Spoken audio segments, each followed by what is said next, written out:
สบายดีพี่น้องกัดสบายดีสุขุสุขนสมองสุบอนสบายดีFCทุกท่านเด้อที่เคารพและรักแพงทุกทั่วโลกวันนี้ยินดีครับชมส่งของเมตตาพี่น้องว่าสีบ่เกี่ยวพี่น้องแต่ว่ามันแดดออกมาแล้วกันค่ากันเกี่ยวเนื่องจากว่าหน้าเมตตานะยังไม่ทันได้ครึ่งพี่น้องเอ้ยสีหนุ่มนี่แต่พวกกล้ามเป็นหมัดๆได้นี่จัดการ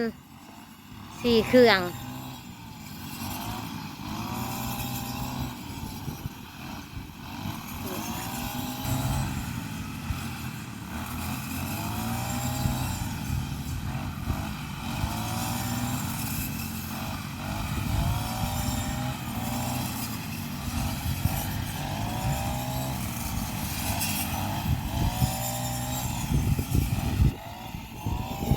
เครื่องใส่เลยบ่าวดอนบ่าวเม็ดบ่าวนิ้วบ่าวโทนจัดการ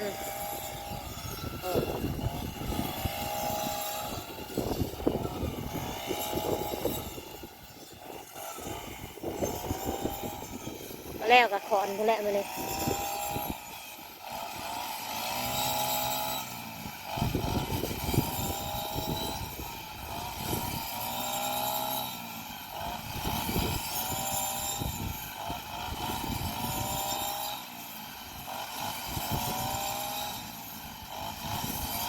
ก็สี่เครื่องลุยเลย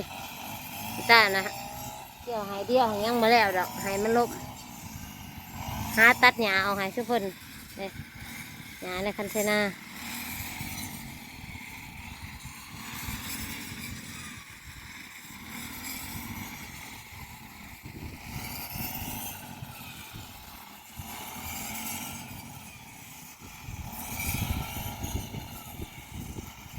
เจ้าว่าพ้นสิตกแห้งที่30ฮะแห้งกับแห้งคอยกับคอยอดบ่ได้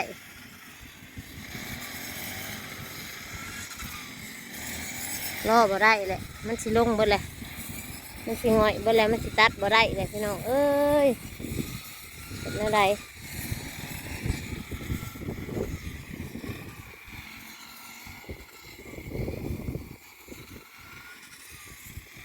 ตัวหน้ากังลงบ่แหละ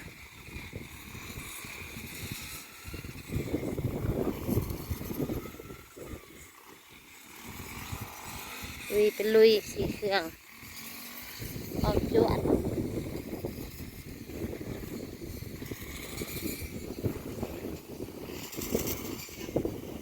ตรงนี้ก็พอดีตัดแต่ตัวนี้แหละสิตัดได้หรือบ่เลยอยากง่อยเลยนะ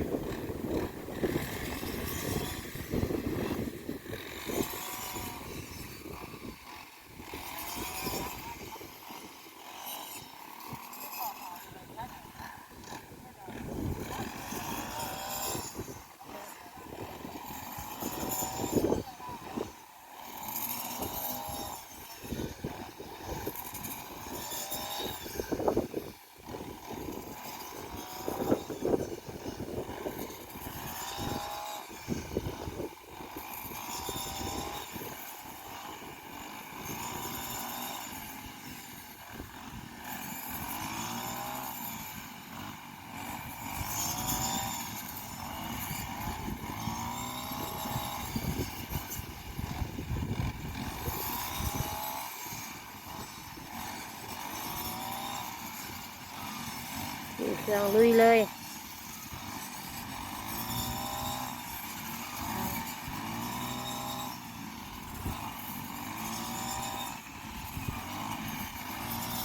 แล้วหรือบ่แล้วให้มันถูกกัน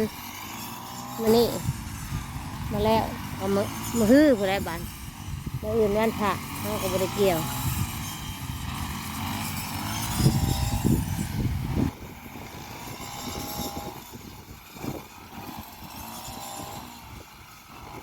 ก็คนลุยเลย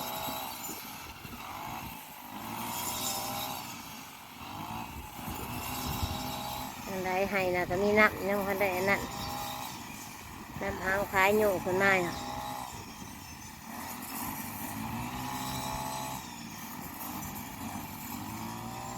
โอ้เพิ่นแล้วไปแล้วพี่น้องเลยผู้ดำก่อนนะเขาจะแล้วไปแล้วยังแต่ไม่ตานี่แหละยังไปแล้ว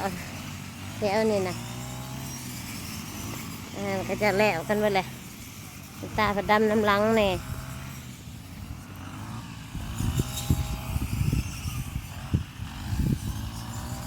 น้ำหลังเนี่ยก็เลยแล้วน้ำหลังเกี่ยวน้ำหลัง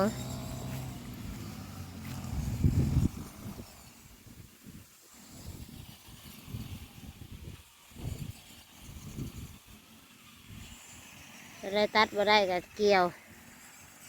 ตาเกี่ยวเอา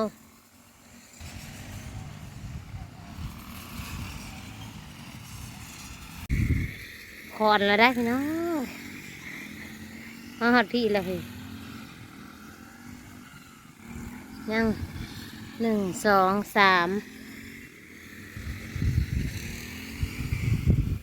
4 5 6 7 8 9 10 11 12 13 14ยัง14ให้บาทให้ได้โมเมนต์หลอก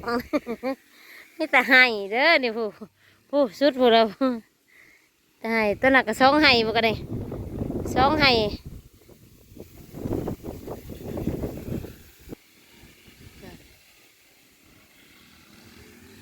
คิดว่า2ให้แล้วนี่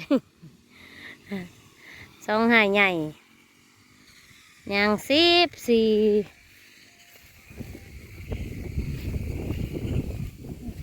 ให้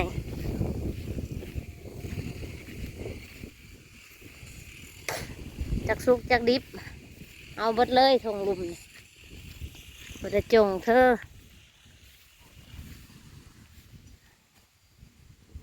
ตัดหญ้าเอาให้ก่อนนะ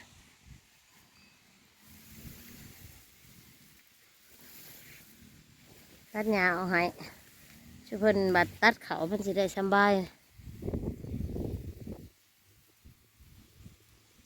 ไปเกี่ยวหมองมันล้มสิหยองมาแรงให้มันแล้วหรือบ่ช่วยเพิ่นว่าสิให้มันแล้วนะได้แต่ให้มันแล้วว่าซะทำกระลุยให้มันแล้วเอาลุยเป็นลุย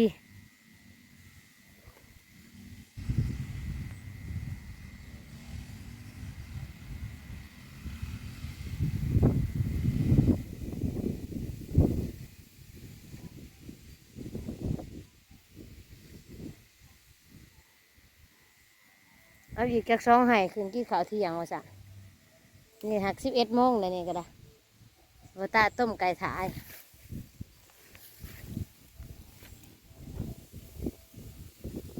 ตัดหญ้าเอาให้พวกเพิ่นกันหญ้านักพัฒนากันหลายทั้งมันนั่นเฮาบ่ได้มาจูงงัวกินหั่นนะช่วงมันขึ้นตัดออกใส่สิบ่แล้ว4 เครื่องสิบ่แล้วแต่ให้นั่นเด้อมันมีน้ำแม่ตาสิมาเกี่ยวเอานี่นะเกี่ยวกับสิเกี่ยวประดับเอาเกี่ยวเป็นกำเอาหมัดเอาเพราะว่าอันน้ำพายมันยุขึ้นมาเฮาก็ไปอยากเปล่งทางพายนะเพราะว่าอย่าน้ำมันแห้งอย่าน้ำบกุ่มมันน้ำงัวยามแรงงัวมันลงมากินน้ำกินหญ้าอยู่พี่บางเถื่อมันก็อยากกินน้ำมันก็กินนะเราก็เลยบ่ได้เปล่งแล้วก็สิเกี่ยวเอาหน้าให้เดียวที่เหลือนะชุบเพิ่นสิจัดการมาแรงซะให้มันแล้วหรือบ่หารุ่นพี่น้องแล้วหรือบ่แล้วกันหารุ่นหาเบิ่ง4 เครื่องของแห้งแล้วบ่แล้วก็มันถูกกัน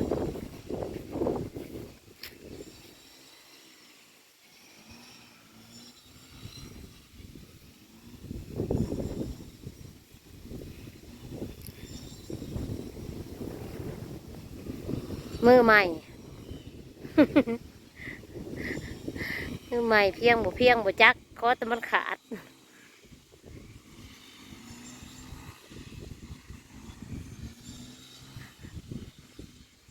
ก็แต่มันขาดผู้มัดก็กิ้งเอาโลดขาดออกแต่ต้นละพอตาสีเมื่อก่อนพี่น้องเมื่อเก็บอาหารการกินถาแล้วก็ตาต้มไก่ถาเก็บอาหารอยู่แนวกินถาสุพรรณเมื่อมันได้กินได้สาเหตุเรียกเมื่อย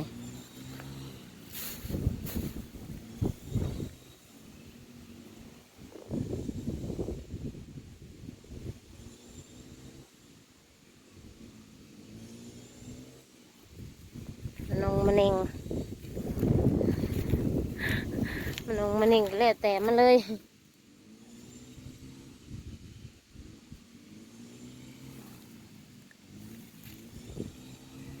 อันผู้มัดกับฮุบเอาลูก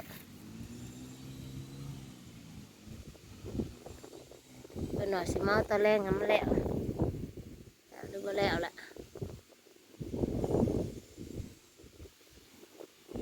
แล้วกับผู้แล้วบาดมือไปแล้ว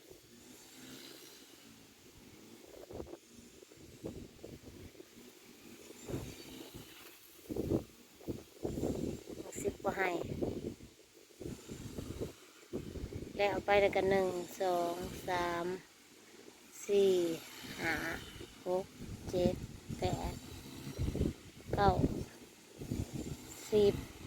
11แล้วไป11แล้ว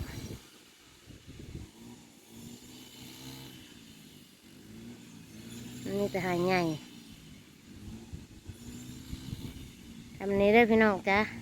หากเบิ่งผักส้มกดไลค์กดแชร์ให้หน่อยเด้อเป็นกำลังใจให้ส่องแม่ตาและส่องน้องพาโศกน้ำแนวพี่น้องเมื่อสุกุสุกคนพอได้อันคานขนมไห้นางเพิ่นพี่น้อย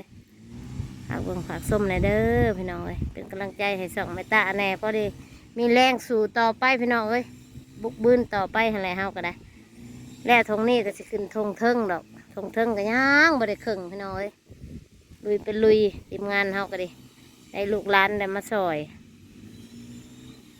สบายดีสุขสุขคน